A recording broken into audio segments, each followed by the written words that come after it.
Tomen su lugar, por favor. Gracias a Dios me permite estar con ustedes otra vez.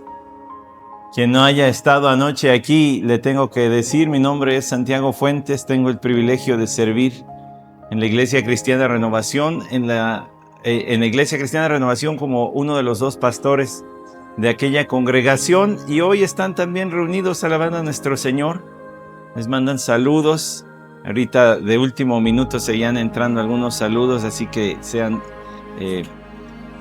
receptores del cariño también de aquella iglesia.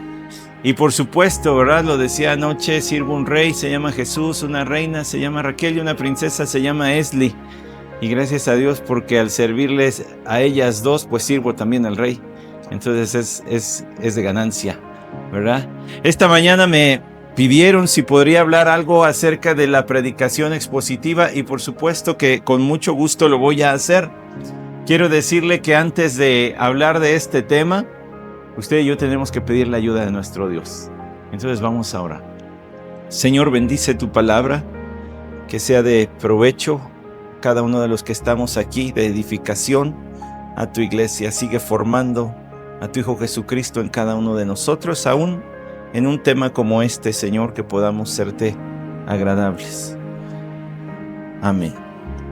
Bueno, pues les decía, ¿verdad? Me encargaron que hablara yo de predicación expositiva. No soy un experto en el tema. Quiero hablarle de manera testimonial primero y luego quiero hablarle algunas cuestiones ya más técnicas. No soy un experto en el tema. De hecho, tengo que decirle que yo me tropecé con la predicación expositiva. No sabía lo que era eso, no entendía lo que era eso, ni siquiera conocía que existía tal cosa como algo que se llama predicación expositiva. Pero siendo pastor de la Iglesia Cristiana Renovación junto con el pastor Isaac, nos turnábamos, un domingo él predicaba, otro domingo predicaba yo, así íbamos uno y uno y siguiendo lo que se nos había enseñado. Quiero decirle que yo nací en una familia cristiana, bueno, al menos con padres cristianos, y al tiempo, ¿verdad? Entendí que mis padres eran creyentes, pero yo no. Y el Señor me tuvo que rescatar. Pero habiendo crecido allí, fui expuesto a la predicación de la palabra desde muy jovencito. Yo nací un día martes 1 de febrero y el domingo ya estaba en el templo escuchando la palabra de Dios. Y doy gracias a Dios por los pastores que tuve, el pastor Jonatán, el pastor Ezequiel. Doy gracias a Dios por ellos, pero ellos tenían un modo de predicar que iba de un pasaje al otro. Hoy podríamos hablar de un salmo y la próxima semana de un evangelio y así sucesivamente, lo cual no está mal. De entrada debo decir, no está mal. En tanto que la palabra de Dios sea predicada, está bien. Sin embargo, cuando seguimos la palabra texto a texto, capítulo tras capítulo, vamos rellenando algunos huequitos que van quedando. Cuando yo ya tenía la edad de unos 20 años, me di cuenta que yo conocía muchos textos bíblicos, muchas historias, pero no tenían como que coherencia y como que no se armaban una con otra. Al ser pastor de iglesia, el pastor Isaac y yo predicábamos como aprendimos. Hoy predicas tú de esto, el otro yo predico del otro y así nos íbamos. Sin embargo, un día leyendo la palabra del Señor en el Evangelio de Juan, en el capítulo 11, me impactó mucho el Evangelio de Juan 11. Y dije yo, pues aquí podríamos enseñar varias cosas. Está esto, esto y esto. Hablé con el pastor Isaac y le dije, ¿me darías chance de tomarme un mes donde yo predique solito el capítulo 11 de Juan? Por supuesto, adelante. Si ustedes van a la iglesia, y espero que un día nos visiten, van a conocer al pastor Isaac y es todo sonrisa. No hay manera que él le diga a uno, no, ¿cómo crees? Es todo sonrisa. Sí, claro, hazlo. Lo prediqué y al final del mes, él y yo concluimos, se siente diferente. Fue diferente este mes. Lo vemos en los hermanos, lo vemos en nosotros, pero regresamos a nuestro sistema. Y luego más adelante le dije, pastor, ¿me darías chance de los miércoles de estudio bíblico enseñar la carta de Efesios? Fíjate que la he estado leyendo y me ha impactado mucho, está llena de enseñanza. Me dijo, sí, dale. El pastor Isaac no me va a decir que no. Entonces le dije, bueno, está bien. Saqué de los comentarios bíblicos que tenía mi papá, junté ahí algunos y vi, pues están bien, pero necesito uno que sea así pesadote. Así que me fui a una librería muy conocida en la Ciudad de México y le dije al dependiente, deme el mejor comentario que tenga en la carta a los Efesios. Me dijo, pero ¿cómo qué quiere? Y le dije, uno que me explique hasta el último detalle. Me dijo, este. Y lo puso sobre la mesa. Y le dije, ¿quién es él? Me dice, ¿no sabe quién es? Le digo, no. Dice, se llama John MacArthur. Y este hermano se dedica a explicar la Biblia versículo a versículo. Este es el comentario que usted anda buscando. Pues lo compré y me lo llevé sin conocer más. Cuando empecé a estudiar la carta a los Efesios, me di cuenta de que había algunos materiales que eran un tanto superficiales y otros que eran mucho más profundos. Entre esos, ese. Lo que yo pensé que iban a ser unas 12 semanas estudiando Efesios junto con la iglesia, tiene 6 capítulos, yo dije, pues como medio capítulo por sesión, 12 sesiones, 3 meses ya estamos. Y yo decía, va a ser mucho. O sea, es un chorro eso. Se convirtieron en 2 años y medio. 2 años y medio de miércoles tras miércoles tras miércoles, ir a través de la carta a los Efesios. Yo no sabía esto. Años después lo aprendí. Que la carta a los Efesios es un muy buen lugar para empezar si estás plantando una iglesia. Porque trata los aspectos de la salvación en el capítulo 1, trata los aspectos de la iglesia en el capítulo 2, y trata los aspectos de la vida cristiana cotidiana en los capítulos 4 al 6. Y la carta a los Efesios se convirtió en un fundamento para nuestra iglesia. Y fue la primera carta que se expuso en nuestra iglesia versículo a versículo a través de toda la carta. Y eso vimos, ese es un buen método, pero no sabíamos lo que estábamos haciendo. Hasta que por fin empezamos a descubrir, pues entonces vamos a tener que ponernos a estudiar más. Y así fue como yo entré al seminario y demás. Bueno, hay cosas ahí más que decir, pero lo que quiero decirle es lo siguiente. Cuando usted lee y estudia la palabra de Dios de una manera sistemática, que va de un lado al otro sin brincarse textos, es diferente. Para el predicador y pastor, maestro, predicador, pastor, maestro, predicador, quien quiera que seas, es un reto porque ahora vas a tener que explicar versículos, pues de esos que uno dice, ay, no, este no está bien difícil. Por ejemplo, vas a tener que explicar cuál es el pecado imperdonable si pasas por Marcos capítulo 12. ¿Qué es el pecado imperdonable? ¿Cuál es el pecado de muerte del que habla Juan en su primer carta? Y hay pecado de muerte por el cual yo no digo que se ore, dice el apóstol Juan. ¿Qué es el pecado de muerte? Y luego llega Pedro en el capítulo 2 de su primer carta diciendo, en el Espíritu Jesús fue a predicar a los espíritus encarcelados, aquellos que en los tiempos de Noé se rebelaron contra él. ¿Quiénes son esos? ¿Y a qué les fue a predicar? ¿Hay salvación después de la muerte? Por supuesto que no. Ahí ya tendría que explicarles más, pero nada más para que no se angustien. No, no hay salvación después de la muerte. El tiempo de creer es hoy. Y lo que dice Pedro es simple y sencillamente que Jesús fue a echarles en cara a aquellos que se habían revelado en tiempos de Noé que él había vencido la muerte. Eso es lo que dice Pedro. Pero luego les invito a un café y les platico más. Por lo que quiero que entienda ahorita es que cuando usted va en ese sistema de predicación no hay vuelta de hoja. Tiene que enfrentar cada texto y cada creyente tiene que enfrentarse a cada texto. Todo esto empieza, hermanos, con una máxima de la palabra de Dios. ¿Alguien sabe de memoria? Segunda a Timoteo capítulo 3, versículo 16. Yo le invito a un café de los que están allá atrás. No, no es cierto. Si alguien me dice segunda a Timoteo capítulo 3, versículo 16, le doy el arranque, toda la...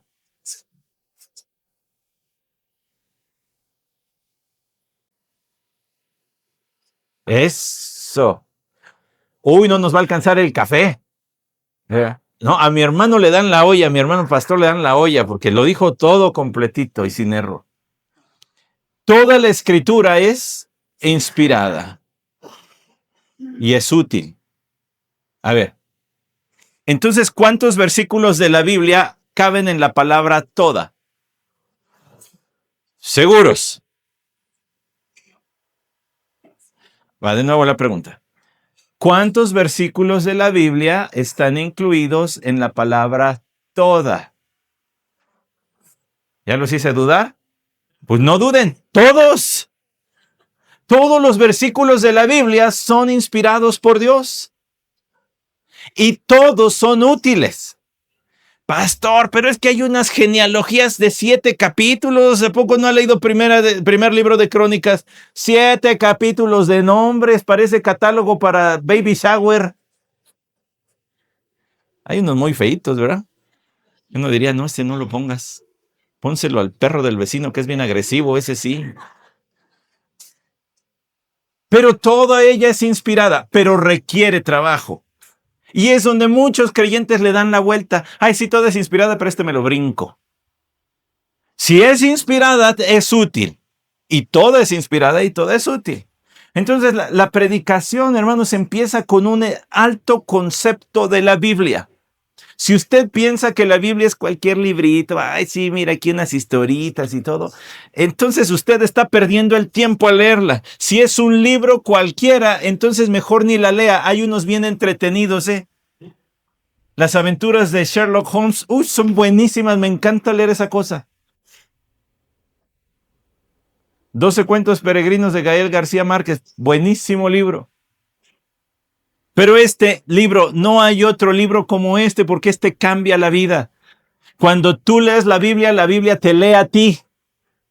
Tú lees la Biblia y ella te está leyendo el corazón. Ay, perdón, hermano, yo le di al micrófono. Ella te está leyendo el corazón. Esta es la palabra de Dios y no hay otra cosa sobre este mundo que se le compare. Hay quien quiere escuchar la voz audible de Dios, pero tiene la Biblia cerrada.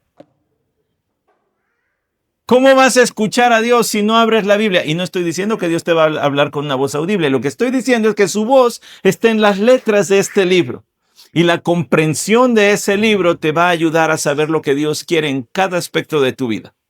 Dios no puede demandar obediencia absoluta de nosotros si no nos dice absolutamente todo lo que necesitamos saber, pero ya lo dijo. ¿Me explico? Como que hay que irle elevando el pensamiento de lo que creemos y pensamos de la palabra de Dios. Porque si no, pues no tiene caso que estemos aquí. Ciérrenle, repartan la comida y vámonos cada quien a nuestras casas. Si lo que nos convoca no es Dios y su palabra, entonces no hay sentido de estar en este sitio. Ahora bien, habiendo dicho todo eso, fue la introducción. Entremos en materia. ¿Cómo se escucha un sermón expositivo? Bueno, tenemos que pensar primero qué es una predicación expositiva.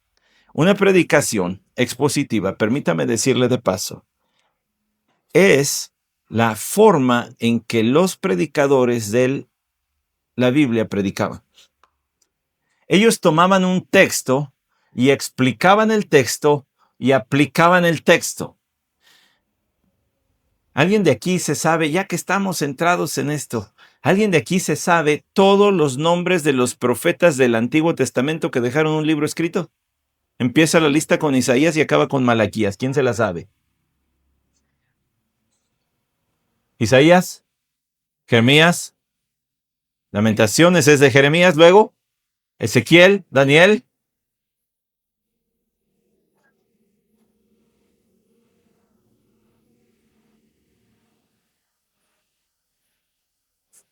Eso, hermanos, les dije que no nos va a alcanzar el café. Hay café para todos, yo invito. No es cierto, lo invita a la iglesia. Muy bien, esos son los profetas. Déjeme decirle algo. El 70% aproximadamente de los escritos de los profetas no eran premoniciones del futuro. Eran predicaciones. Palabra de Dios que vino a Isaías contra el rey de tal y tú te tienes que arrepentir de esto. No le estaba diciendo el futuro. Le estaba hablando a su necesidad espiritual. Entonces entendamos algo, que los antiguos predicadores del Antiguo Testamento y luego los predicadores del Nuevo Testamento, ellos tomaban la palabra de Dios y la explicaban y la aplicaban. La predicación expositiva es una explicación del texto bíblico y una aplicación del texto bíblico. Entonces es deber del predicador, es deber del maestro de niños, de la maestra de escuela dominical para los niños, meterse a las profundidades de la Biblia, estudiar el texto en todos sus detalles y luego comunicarlo de una manera simple, efectiva, pero además con aplicación. Sería muy difícil andar por la vida con un solo pie, ¿no? Tendríamos que usar muletas. Un sermón que solo explica los detalles del texto no ayuda al creyente. Es bueno, va a aprender un chorro, pero no le va a ayudar. Un hermano de la iglesia me decía la otra vez, Jonah, me decía, es que hay predicadores que dicen un chorro de información del texto, pero nada más. Y me dijo el hermano así, pues mejor que nos den sus hojas y las leemos en nuestra casa, ¿no? Pues la verdad sí. Porque el predicador tiene que además explicar, tiene que aplicar la palabra de Dios. Bueno, esto que dice el texto, ¿cómo se aplica a mi vida? Y ahí está el asunto. Diría aquel profeta llamado Mario Moreno, ahí está el detalle.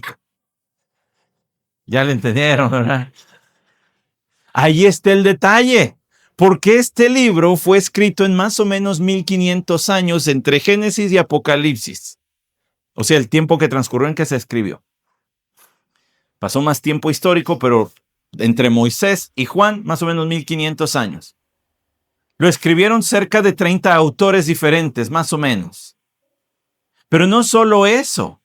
Se escribió en otro idioma, en otra cultura, en otro país. Y el último libro que se escribió, o sea, Apocalipsis, fue por ahí del año 70 de nuestro tiempo. O sea, esos que son buenos para las matemáticas, otra vez ayúdenme. 2025 menos 70, 1955 años atrás.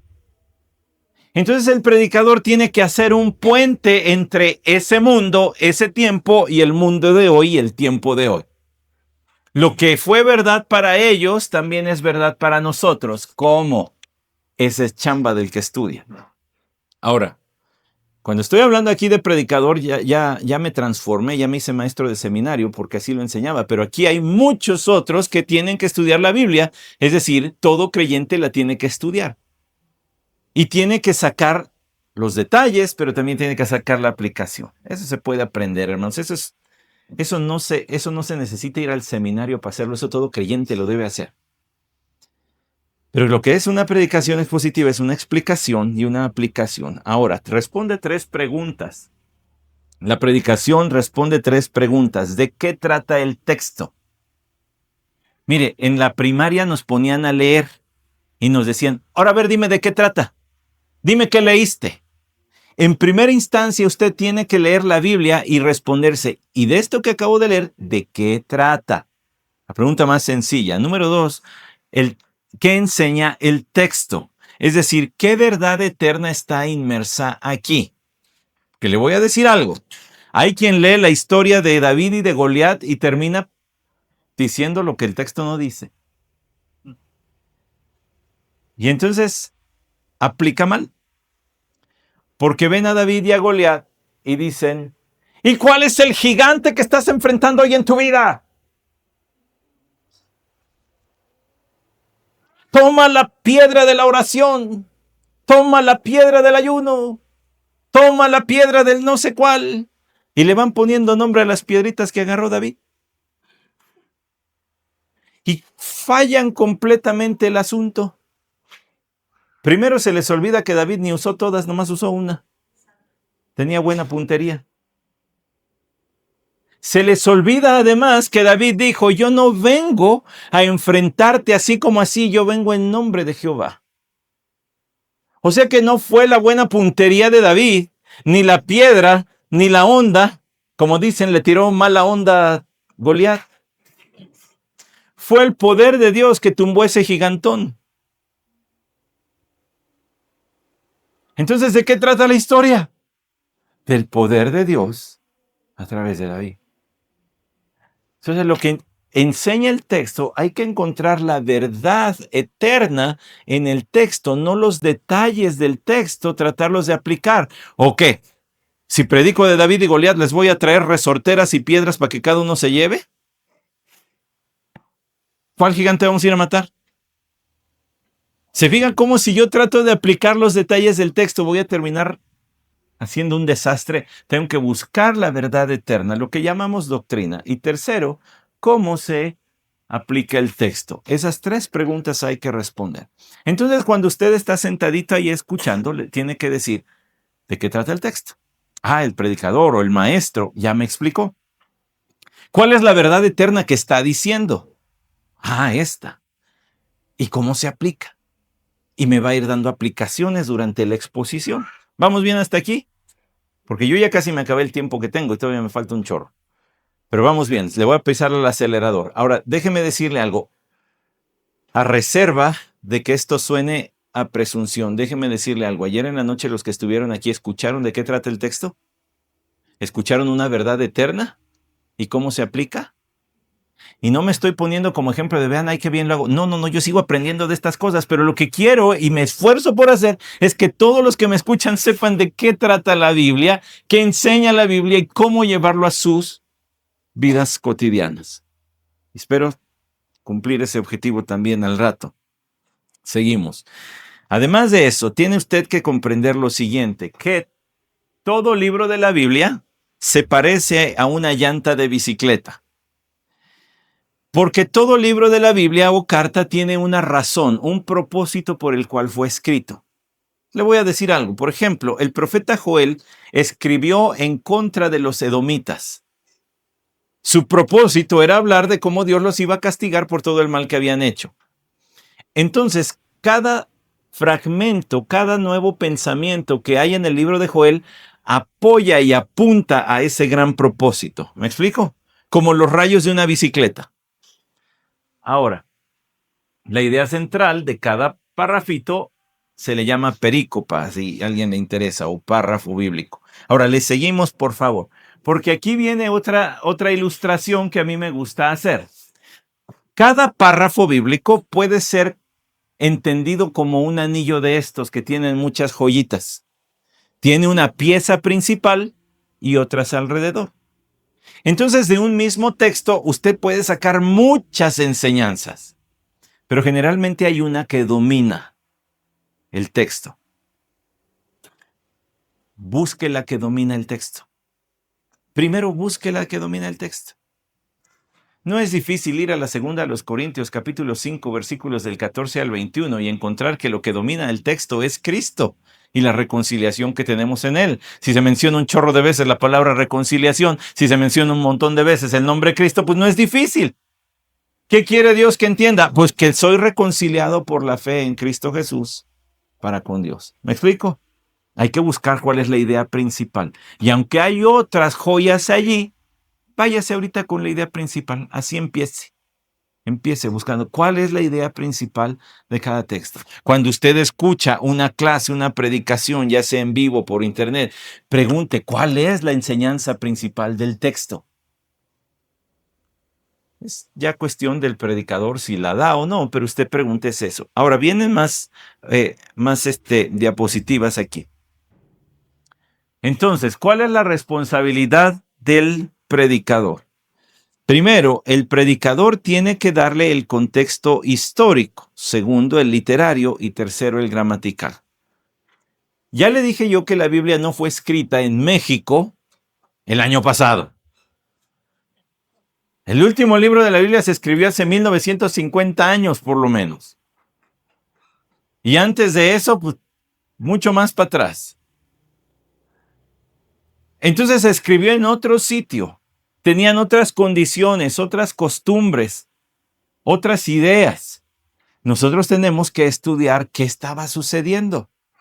Le voy a decir algo. Por ejemplo, el libro del profeta Isaías, usted bien lo puede dividir en dos partes. Los primeros 39 capítulos hablan de castigo de Dios para la nación de Israel. Del capítulo 40 al 66 habla de la esperanza que Dios le estaba dando a Israel de que vendría el Mesías. Usted tiene que conocer esas cositas, las va a ir aprendiendo poco a poco. Si no las sabe, algunos de ustedes veo que ya las conocen, están asintiendo.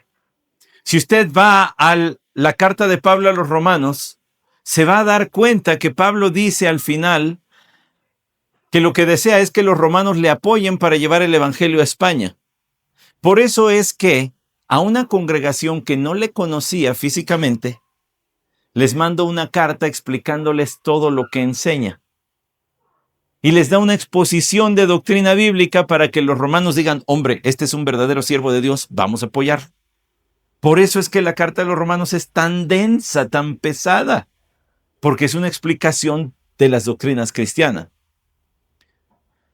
Pablo escribió, por ejemplo, voy a tomar una de mis favoritas que ya mencioné, la carta a los Efesios.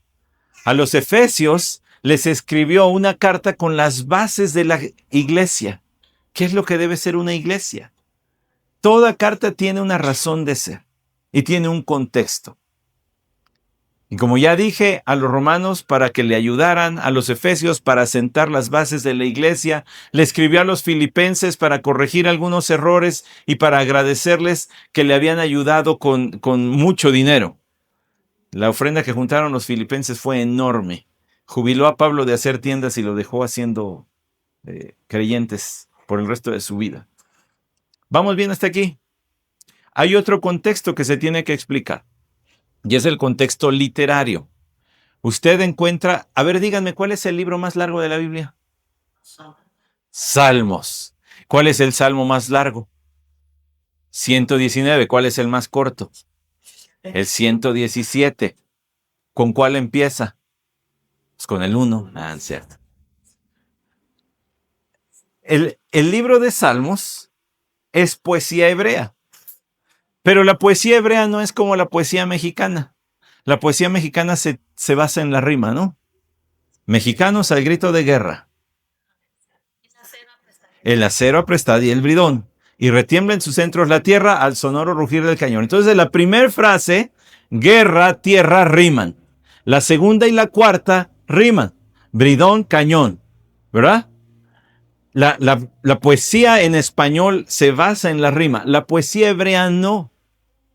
Entonces hay que conocer las características literarias de la poesía hebrea. Número 2, la profecía. La profecía muchas veces se expresaba en poesía, pero otras veces en prosa. La narrativa. ¿Cómo sabemos que Génesis 1 es verdad?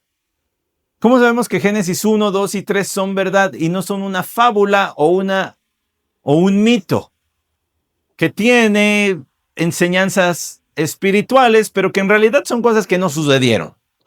¿Ha escuchado usted gente que dice eso? Es como un cuento para enseñarte por qué existe el bien y por qué existe el mal. ¿Sabe lo que diría Moisés a eso? Mangos. Yo le voy a preguntar a Moisés cuando lleguemos al cielo, ¿qué dirías de eso, Moy? Seguro va a decir mangos, ¿qué? Y le voy a explicar por qué. Moisés escribió, es testimonio del Señor Jesucristo. El Señor Jesucristo dijo, como escribió Moisés en la ley. O sea, el Señor Jesucristo dijo, los primeros 5 libros de la Biblia fueron escritos por Moisés. Y si el Señor lo dice, no hay vuelta de hoja. Lo escribió. Bueno, Moisés escribió Génesis. Dígame dónde vivió Moisés un tercio de su vida. El primer tercio. En Egipto. Educado en la mejor escuela que había en ese tiempo, las de Egipto. Enseñado todo tipo de artes y habilidades porque se esperaba que fuera un líder. No rey porque era un adoptivo, pero sí que fuera un líder. Entonces le dieron la mejor educación que se podía haber pensado. A Moisés seguramente le enseñaron a escribir y redactar. Si Moisés hubiese querido escribir una fábula, un cuento o un mito, mitología pues, hubiera sabido las características para hacerlo. Pero Moisés escribió en hebreo las características necesarias para entender que el recuento de Génesis 1 al 11 y el resto del libro, pero quiero basarme en eso porque es el que más polémica le ponen, que los capítulos 1 al 11 son una narración histórica de cómo sucedieron las cosas. Entonces hay un contexto además gramatical. Las palabras que Moisés empleó en el orden en que las escribió demuestran que es una narrativa histórica y no un cuentecito que se inventó. Los cuentos, los más cursis empiezan, érase una vez, ¿no? Si Moisés hubiera querido escribir un cuento, a lo mejor hubiera puesto érase una vez, pero no. Escribió el versículo que es la base sólida para el resto de lo que vendría. En el principio creó Dios los cielos y la tierra. Y todo ese versículo es tan sólido que soporta el resto de la Biblia. Es como si invirtiéramos las pirámides de Egipto, las pusiéramos de cabeza, la puntita para abajo, y pusiéramos Génesis 1 ahí abajo, y Génesis 1 dice, sí, no le hace, yo aquí aguanto. Porque si usted no cree que Dios creó los cielos y la tierra, entonces ¿por qué ha de creer que dio a su Hijo unigénito para que todo aquel que en él cree no se pierda más vida eterna? Si se puede cuestionar Génesis 1:1, cuestiones Juan 3:16. Pero no nos atrevemos a hacer eso. Tampoco deberíamos cuestionar Génesis. Es la palabra de Dios. Y si Dios dijo que así sucedieron las cosas, así sucedieron las cosas. Entonces hay un contexto gramatical. Hay palabras que se emplearon y todas ellas son necesarias y precisas. Me podría decir usted, sí, pastor, pero aquí nadie de nosotros lee ni hebreo ni griego, que es idiomas en que mayormente se escribió la Biblia. No le hace, porque la Biblia que usted tiene no la tradujo, si me disculpa la expresión, y todos ustedes, cualquier hijo de vecina, decimos en México, ¿no? O sea, cualquier fulano que, a ver, pásamelo, yo aquí. No es cierto, es gente que estudia muchísimo. Toda su vida la han dedicado a estudiar la palabra de Dios en su idioma original y lo dominan. Y está certificado, no lo hace cualquiera, no lo hace ni siquiera uno, lo hace en grupos como de 20 personas para checar que el trabajo de uno y de otro esté bien hecho. Entonces se juntan 20, 30 expertos y dicen, pues ya cambió el idioma español, vamos a leer si el hebreo en las palabras del español de hoy tiene una forma diferente de decirse. Y entonces tiene usted la garantía de que hay extraordinarias versiones bíblicas en español que reflejan bien el idioma original, como la que usted tiene en sus manos, que es la Reina Valera 60. ¿Por qué ha perdurado si tiene ya 65 años esa Biblia? Pues porque sigue siendo una excelente traducción. Otra buena traducción es la Biblia de las Américas. Otra buena traducción es la Nueva Traducción Viviente. Estuve yo presente en la presentación de la Nueva Traducción Viviente. El coordinador fue el hermano Rafael Serrano. El hombre se aventó una historia de la traducción bíblica desde tiempos antiguos hasta la actualidad de memoria. Y citó fechas, y citó lugares, nombres de los traductores. Estaban con la presentación así como aquí, atrás la iban pasando y él ni siquiera notas tenía. Estaba hablando así de su ronco pecho. Una capacidad mental. Y uno dice, gracias Señor porque nos has dado gente brillante dentro de tu pueblo que nos hace buenas traducciones. Entonces usted no desconfíe de su Biblia en español porque son buenas traducciones. Ahora, si puede avanzarle y aprender idiomas originales, pues un tanto mejor. Entonces, ¿qué es una predicación expositiva? Además de explicar, debe aplicar el texto basado en las doctrinas presentes en el texto y de manera pertinente al auditorio presente. La responsabilidad del expositor es forzosamente, sí o sí, aplicar el texto basado en las verdades eternas o doctrinas. Porque si usted se va a la primera de los Corintios, capítulo 11, versículos del 2 al 16, donde dice Pablo, y que la mujer se cubra la cabeza, y el hombre que no se cubra la cabeza. Entonces, si lo leemos así, vamos a decir, hermanas, ¿por qué andan sin velo? Y nos vamos aquí a horrorizar. Pero Pablo estaba escribiendo acerca de una costumbre en Corinto, donde las mujeres que se estaban proclamando libres, que no necesitaban de un varón en su vida, que no necesitaban ser madres para ser felices, que no necesitaban ser amas de casa, que eran fuertes, independientes, empoderadas. ¿No les suena conocido? Una muestra de rebeldía era no ponerse velo en la cabeza. A ellas Pablo les dice, hermanas, ustedes no se pongan como aquellas. Porque quien las vea en la calle van a decir, mira, hasta las cristianas son bien rebeldes. Mejor cúbranse. Nota, a ninguna otra iglesia Pablo le dijo que se cubrieran la cabeza. Ni Pedro, ni Juan. Y entre los tres se aventaron la mayor parte del Nuevo Testamento. Pablo solo se lo dijo a los corintios porque era un asunto de Corinto. Y él estaba apelando a la actitud del corazón, ni siquiera era el velo por el velo, sino solamente para cuidar el testimonio. Pero el asunto del corazón, la actitud abnegada, linda de la mujer cristiana, es lo que Pablo estaba diciendo. Pero hay quien lo lee y dice, palabra de Dios, pónganse velo, hermanitas. Al rato van a tener burka como los musulmanes.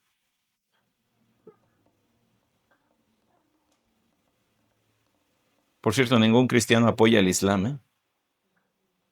El Islam es una falsa religión. Ni siquiera Alá es Dios. Hay mucha gente que dice, bueno, pero es que tenemos en común el mismo Dios, nada más que ellos le dicen a Alá, no. No. Si usted se lee páginas del Corán va a decir, qué asco, este no es Dios. No me vengan con cosas. Digo, ¿por qué anda de moda que Palestina y esas cosas? No. De una vez no. No estamos a favor de que nadie muera. Pero tampoco estamos a favor de que el Islam, que es una religión falsa, se empiece a infiltrar en nuestro país con la mascarita de, ay, es que pobrecitos. ¿Sí? ¿Sí? Nada más échese una ojeadita. ¿Qué está pasando en Nigeria? 35 cristianos mueren diario en Nigeria. O Siria. Y tengo una lista larga, porque además tengo amigos que andan predicando allá. Uno viene de regreso hoy a Estados Unidos. Fuerte persecución. ¿A mano de quién? De los musulmanes. Entonces usted no se deje engañar. Hay mucha publicidad allá afuera. Los quieren hacer aceptos. Son como personas, sí, pero no como religión, pues. Es lo que quiero decir. ¿De qué estaba hablando yo? Ah, sí, del velo. Si no, se va a terminar poniendo burka. Me explico. Si toma primero a los Corintios 11 al pie de la letra, va a decir, ni modo, hermanas. Pañuelito en la cabeza para el otro domingo. No. Lo que debe aplicar es la doctrina que está allí. ¿Cuál es la doctrina que está allí? La relación entre hombre y mujer y la actitud linda, abnegada, tierna de la mujer cristiana. ¿Me explico? Eso que hacía Pedro Infante no es sujeción. Eso es abuso de la mujer. Sus películas deberían caernos gordas a los cristianos. Ah, cómo maltrataba a las mujeres. No sé si en la vida real, pero al menos en sus películas. Entre los cristianos, hermanos, no hay machos. No hay machos. Y eso de que yo aquí soy el que usted está para servir a su esposa y a sus hijos. Eso es lo que hace Cristo. Le llama a su iglesia su esposa y le sirve. Nos gusta leer a los hombres Efesios 5:22, las mujeres estén sujetas a sus maridos, pero no nos gusta leer el 21. Someteos los unos a los otros en el temor del Señor. O sea, antes de decirle a la mujer que se sujete, Pablo le dice, y todos se sujetan, ¿eh? ¿Cómo te sujetas a tu mujer? ¿Obedeciéndole todo lo que dice en México? ¿Ser un mandilón? No. Sigues siendo el responsable de las decisiones en el hogar que tomas en conjunto algunas veces con tu esposa, pero te sujetas sirviéndole, no exigiendo servicio.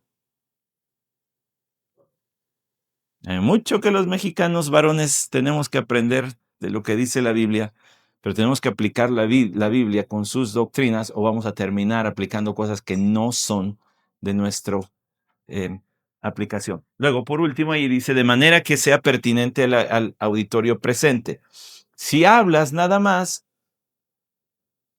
por ejemplo, si yo estuviera aquí hablando solamente como cuando daba clases en seminarios, pues entonces hablaría para puros pastores, para puros predicadores. Pero aquí tengo que hablar para todo creyente. Como todo creyente estudia la Biblia y aplica la Biblia. Y las reglas son las mismas para todos. La última diapositiva dice lo siguiente. Entonces, ¿cuál es la responsabilidad de quienes escuchan? Escuchar con atención. Bueno, diría y el teólogo ya mencionado, ¿verdad? Mario Moreno, eso por sabido se calla, ¿verdad? Que aquí tenemos que poner atención. Tenía un hermano que mire, se sentaba en primera fila y con su cuaderno tomaban copiosas notas. Puro parecido. No es este hermano, es otro. Ya está con el Señor ese otro hermano. Pero él llegaba y apuntaba mucho. Y un día llegó, se sentó, empezó a apuntar y se durmió. Yo dije, se ha de haber quedado viendo el box anoche, ¿no? Ya ni modo, ahí para la otra. Llegó el siguiente domingo, estaba apuntando y se volvió a dormir. Dije, qué raro, pues siempre le echa ganas, siempre está poniendo atención. A la tercera semana, no solo se durmió, se le cayó la pluma, el lápiz, la Biblia y todo así se desguanzó. Ahí sí ya dije yo, bueno, hermano, pues ¿qué está pasando? Ya es la tercera semana. Y me dice, es que aquí me llena la paz del Señor y descanso bien rico, pastor. Le dije, bueno, nada más que descansando no es santificado, ¿verdad? Hay que poner atención a la palabra. Y luego resultó que estaba enfermito y el Señor se lo llevó de esa enfermedad, por eso es que ya no tenía fuerza ni energía. Pero usted no es santificado si no pone atención. ¿Sabe cuál es mi grupo favorito de personas en la iglesia? Permítanme. Mi grupo favorito de personas en la iglesia son los adolescentes, sin ofender a los que estén aquí. Pero yo he visto algunos, han predicado en muchos lugares, he visto algunos que llegan y se ponen la gorra, échame tu gorra tantito, hermano. Nada más tantito. Te prometo que sí me lavé el cabello, ¿eh? Y llegan y se sientan así, de. Apenas le ven los ojos. De los Pumas, este hermano sí sabe de fútbol. Digo, si hay que hablar de doctrina, hablemos de doctrina. Entonces, gracias, mi hermano. Va a decir, ¿y por qué le gusta que sean así? Porque son francos y directos. Si no les interesa, no les interesa. Hay quien parece que está poniendo atención, pero pues no. Entonces, la sinceridad del adolescente, pues al menos ya me está diciendo que no le interesa. Entonces lo veo como un alma que hay que predicarle el evangelio. ¿Me explico? ¿Cuál era el problema con los que tenían la apariencia? ¿No se los recriminaba el Señor? Pues los sanos no necesitan médico. Ustedes dicen que están sanos, pues no puedo hacer nada por ustedes. Si te sientes muy creyente, muy espiritual, pero en realidad no lo eres, nada más estás fingiendo, pues no hay mucho que hacer por ti. Ya decidiste que vas a ser hipócrita. Hipócrita es una palabra griega que quiere decir actor, que quiere decir el que está debajo de la máscara. Hipo, debajo, máscara. Porque los actores griegos se ponían una máscara para un papel y otra máscara para otro. Por eso el símbolo internacional del teatro son dos máscaras. Hay quien finge bien, pero se pone atención. Lo primero que hay que hacer es poner atención. La segunda responsabilidad del que escucha es identificar las particularidades del texto. ¿Qué me dice? ¿Quién es Pablo? Ah, sí, ya me dijo. ¿Quiénes son los tesalonicenses? Ah, ya me dijo. ¿Quién es Mateo? Ah, sí, el discípulo de Jesús, recaudador. Ponga atención en los detalles. Luego, conocer la enseñanza principal del texto. ¿Cuál fue la enseñanza de este sermón? Ojo para todos los que enseñan, en clases, estudios bíblicos o lo que sea. Si usted no sabe qué enseña el texto, los demás tampoco. Si el que enseña deambula y para acá y para allá y no le da, los demás también se van a ir diciendo, pues quién sabe de qué hablamos. Un amigo me ponía un reto y me decía, primero escriben 22 palabras de qué trata el texto. Dice, ¿cómo crees? 22 palabras es bien poquito. Hasta que un día dije, ay, pues sí se puede. A los años me dijo, ahora te reto a que lo escribas en una palabra. No, ¿cómo crees? Ese sí está peor, no se puede. Pues hay que esforzarse. Hay que esforzarse. Y lo último que todos tenemos que hacer, tanto los que enseñan y predican como los que escuchan, es obedecer. Es obedecer. Si la palabra de Dios fue explicada de manera apegada al texto y a la doctrina cristiana, entonces, hermanos, no queda más que callar y obedecer. No hay de otra. Por supuesto, no obedezca si no está el texto indicando eso, ¿verdad? Pablo, al rato vamos a ver cómo había en tiempos de Pablo ya quienes mal usaban el ministerio para sacar beneficio propio. No, eso no. Pero si la palabra de Dios ha sido explicada y si está apegada al texto y a la doctrina cristiana, hermanos, es nuestra obligación obedecer. Cuando este libro habla, el rey habla. Y a los demás nos toca callar y obedecer. ¿Vamos? Vamos a orar. Padre, ayúdanos a sacar provecho de tu escritura. Gracias por todos los maestros, todos los pastores que hoy alrededor del mundo están enseñando, por todos los que semana tras semana en casas guían estudios bíblicos, hermanos y hermanas que enseñan a nuestros niños, enseñan a otras hermanas. Padre, ayúdanos a todos a ser apegados a tu texto, que tu voz retumbe cada que este libro se hable. Amén.